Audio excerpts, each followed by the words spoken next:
Alors, dans ce document, on continue notre étude de l'héritage avec une de ses implications principales, c'est-à-dire le polymorphisme au niveau des types. Donc, la hiérarchie et le polymorphisme que ça implique. Donc, on a déjà parlé du polymorphisme quand on a abordé l'interface iRead-OnlyList et plus tard quand on a parlé de la classe Object. Donc, l'héritage crée automatiquement des types polymorphiques. Donc, certains outils mis à votre disposition pour traiter ce polymorphisme vous sont déjà connus. Donc, voir le module Object, comme par exemple getType, typeOf, les casts, l'opérateur is et switch. Toutefois, le polymorphisme associé à l'héritage possède des particularités propres et mérite qu'on s'y attarde, ce qui est le sujet du présent document. Donc, pour ce qui est du polymorphisme, il se manifeste à plusieurs égards avec, disons, l'héritage. Et une de ces manifestations plus particulières, puis des fois, quand on parle de polymorphisme en termes d'héritage, il y a la manifestation engendrée par la hiérarchie et tout. Et il y a aussi une autre de ces manifestations plus spécifiques, des fois, qui concerne les méthodes virtuelles. Donc, nous, c'est pas ça qui est le sujet de ce document présentement, c'est pas les méthodes virtuelles. Donc, les méthodes virtuelles vont faire l'objet d'un autre document plus loin, plus loin dans le cours. Donc, rappel du polymorphisme à propos de object. Donc, en fait, essentiellement, c'est que le type object est capable de stocker des types, est capable de stocker des données de n'importe quel type, tout simplement.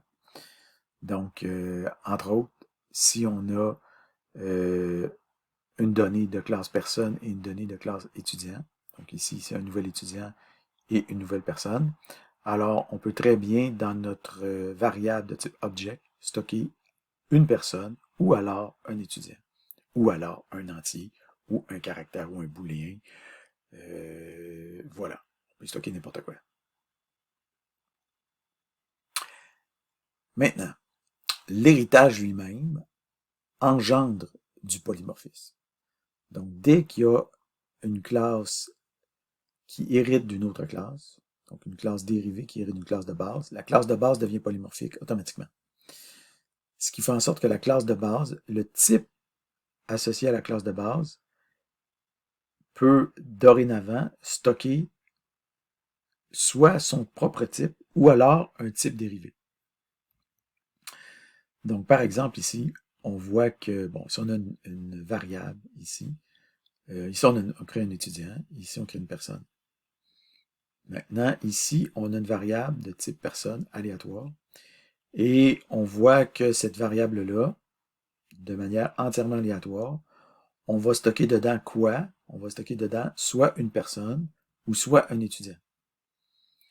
Donc, on voit que la personne est évidemment de type personne, mais l'étudiant est de type étudiant. Étudiant et pas de type personne. Mais on peut quand même stocker un étudiant dans une variable de type personne. Pourquoi? Parce qu'un étudiant est une personne. Donc, un étudiant hérite du type personne. Donc, puisque l'étudiant hérite du type personne, on peut stocker un étudiant dans une variable de type personne. Donc ici, si on prend cette hiérarchie-là, dans une variable de type personne, on pourrait stocker une personne, un travailleur, un étudiant ou un cégepien. Dans une variable de type étudiant, on pourrait stocker soit un étudiant, soit un cégepien. Et dans une variable de type cégepien, on pourrait stocker uniquement un cégepien parce qu'il n'y a pas de descendant au type cégepien. Et dans une variable de type travailleur, on pourrait stocker uniquement un travailleur.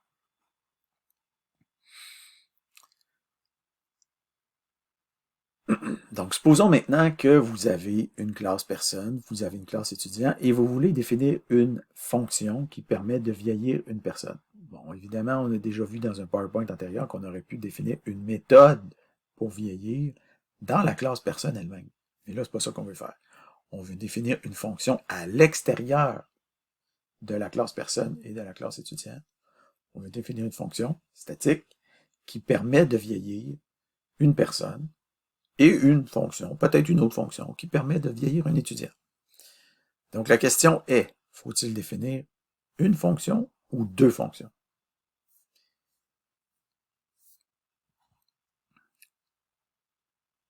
Alors la réponse, c'est bien sûr qu'on a juste besoin de définir une seule fonction. Alors on l'a ici, statique void vieillir, personne P, P.H++. Alors cette fonction-là va accepter une personne en argument et va augmenter son âge. Et cette personne-là, comme on le voit ici, vieillir personne, P, ça va marcher, mais vieillir étudiant va marcher aussi, parce qu'un étudiant est une personne. Donc le type personne ici, c'est un type polymorphique, et en plus de recevoir, d'avoir la capacité de recevoir une personne, ce type-là personne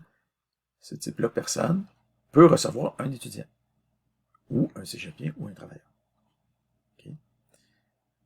Donc, en plus de recevoir une personne, il peut recevoir un étudiant, et ça va marcher tout aussi bien. Donc, n'importe quel descendant de personne peut être passé à cette fonction-là, et la personne, ou l'étudiant, ou le cégepien, ou le travailleur va être vieilli sans aucun problème, parce que n'importe quel descendant va avoir un champ âge, et va être capable de vieillir ce champ-là. Donc, ça fait qu'on a une méthode polymorphique. Parce que le type lui-même ici est un type polymorphique. Maintenant, on va rentrer dans la notion de collection polymorphique. Donc, avant de rentrer là, on va se définir, pour simplifier là, notre construction, on va se définir des valeurs par défaut pour nos différents champs. Valeurs par défaut, mais valeurs par défaut aléatoires. Donc, notre nom va être un nom aléatoire ici avec un numéro. Notre âge va être aléatoire de 18 à 30, sans discrimination. Pour vous, peut-être, chers étudiants, qui avez plus que, en fait, share de 18 à 30, donc c'est 18 à 29, donc il y avait 30 ans ou plus. Donc, ça arrive des étudiants, évidemment, de 30 ans ou plus. Moi-même, j'ai déjà été un étudiant de 30 ans ou plus. Donc, et établissement, Cégep Saint-Jean ou Cégep de Granby. Donc, voilà.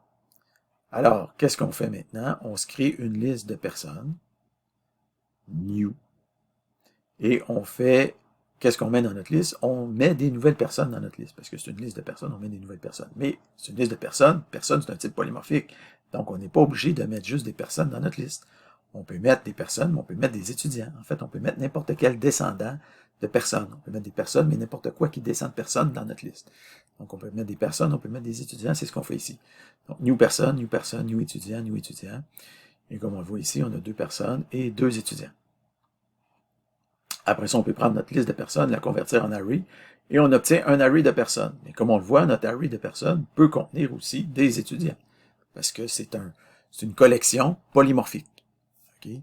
Donc, n'importe quelle collection basée sur un type polymorphique devient une collection polymorphique, c'est-à-dire une collection qui peut contenir n'importe quoi, qui à partir du moment qu'elle contient des personnes, puisque personne est un type polymorphique, peut contenir des personnes ou n'importe quel descendant de personnes. Même chose pour read-only list de personnes. Donc, une read-only list de personnes peut contenir des personnes, mais peut contenir aussi des étudiants ou n'importe quel descendant de personnes. OK? Donc, maintenant, comment on va traiter une liste polymorphe, une liste polymorphique ou en tout cas, etc. Donc, si on a un champ commun, par exemple âge, mais c'est pas compliqué. Donc, ici, on a notre liste de personnes toujours qui contient des personnes et des étudiants. Alors, pour chaque personne dans notre liste de personnes, on peut faire personne.h++. Donc, ça, en fait, on traite les étudiants comme si c'était des personnes et on incrémente leur âge. Et pouf, ici, on vient incrémenter l'âge de chacune des personnes. Et des étudiants aussi, sans aucun problème. Mais, si on veut non pas traiter un champ commun aux personnes et aux étudiants, mais on veut traiter un champ spécifique, un champ dérivé, un champ spécifique à, par exemple, aux étudiants, mais qui n'appartient pas aux personnes, qu'est-ce qu'on peut faire? Alors, on a ici un exemple de ce qu'on peut faire. Donc, pour chaque personne dans la liste des personnes qu'il y a là, on va commencer par vérifier si la personne est un étudiant. Si personne is étudiant, alors on va modifier son établissement. Étudiant.établissement égale Cégep Édouard-Montille. Donc, on modifie son établissement, mais seulement si la personne est un étudiant. Donc, on le voit ici, on a modifié l'établissement, mais seulement si la personne est un étudiant. Une autre façon de faire ça, ça aurait été d'utiliser la méthode oftype ici. Donc, pour chaque étudiant, in person.oftype étudiant. Donc, on va chercher uniquement les personnes de type étudiant dans notre liste de personnes. Étudiant.établissement égale Cégep Édouard-Montille. Donc, c'est un peu plus simple de fonctionner comme ça.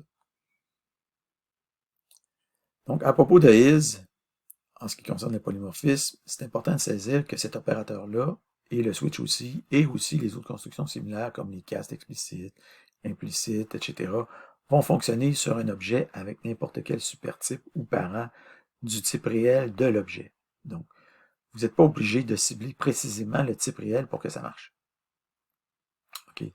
Par exemple, si on prend ici un argument null exception, puis vous posez la question, est-ce qu'un argument null exception, c'est un argument null exception? Mais évidemment, c'est vrai. Mais est-ce qu'un argument null exception, c'est un argument exception? C'est vrai aussi. Est-ce que c'est un système exception? Oui. Est-ce que c'est un exception? Oui. Est-ce que c'est un object? Oui. Est-ce que c'est un divide by zero exception? Non. OK, donc vous n'êtes pas obligé de cibler le type exact pour que votre code fonctionne. Donc, en résumé, pour ce qui est du polymorphisme associé à l'héritage, ben, on a passé en revue plusieurs cas de figure possibles, mais pas tous. Mais je pense que vous commencez probablement à comprendre c'est quoi la mécanique et comment ça fonctionne. Donc, dans une hiérarchie d'héritage, le type de base devient polymorphique et peut correspondre à n'importe quel objet faisant partie de cette hiérarchie-là. À partir de là, on peut concevoir des fonctions polymorphiques et des collections polymorphiques. Le traitement est simple et direct si la classe de base contient le champ, la propriété ou la méthode concernée. Sinon, il faut cibler la classe dérivée et cela peut se faire de différentes manières, par exemple avec getType, typeOf, cast, is, switch ou oftype.